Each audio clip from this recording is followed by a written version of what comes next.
Before they descended into what they called Satan's lair, they murmured with their heads bowed a prayer to La Sainte Vierge. Their voices were soft and solemn, like when they were children. In the shadows their lanterns sparked the dust into a golden mist as they hacked their way into the earth.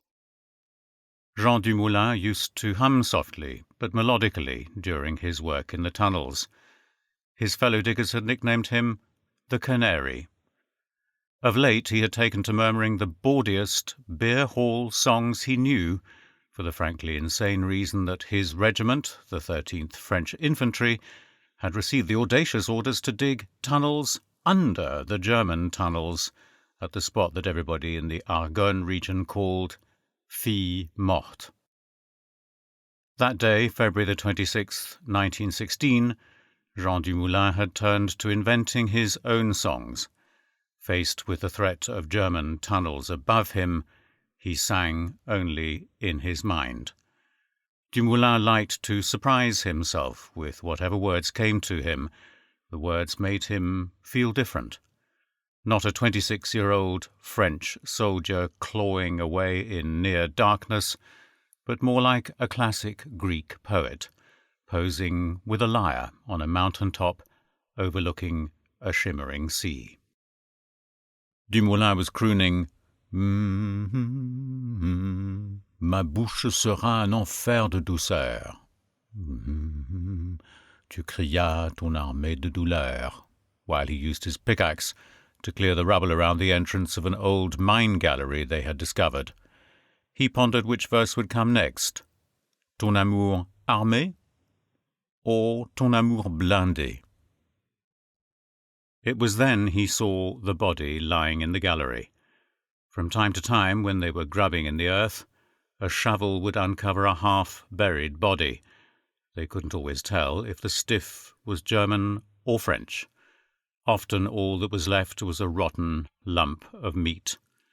In spite of the stench and their revulsion, the sappers would try to identify it.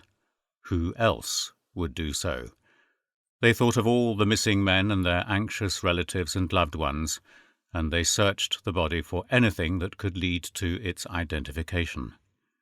Nom de Dieu, Dumoulin hissed over his shoulder to his companion Guillaume. Another stiff.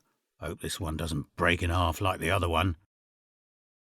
Neither had actually seen the mummified corpse of a miner perished years ago in the coal mines, who was said to have cracked in half when tunnel diggers brought it to the surface. But the story was legendary, and if you denied it, you were just a cynic. Cursing under his breath, Jean moved forward. When his hands touched the body, he jerked away, as though someone had stabbed him. The sky was the colour of straw, with a deep blueberry glow at the horizon. The Mérisson Valley, home to the field hospital which served the whole region, lay in Bois de Bolante, a low-lying part of the great Argonne woods. Dr. Michel Denis walked there through the trenches.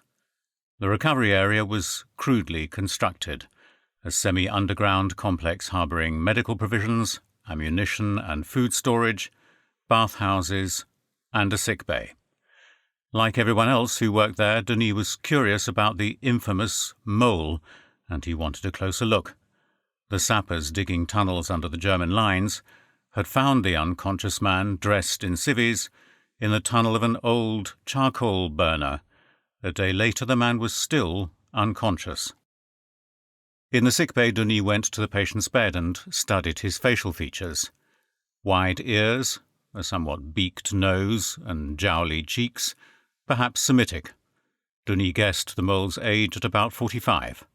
Baggy blue skin under the eyes. As he made these observations, Denis came closer, and now he stood at the bedside. Startled, he glanced at where his own right arm, severed by a piece of shrapnel, should have been. Involuntarily he was reaching out with his phantom limb to touch the man's left leg.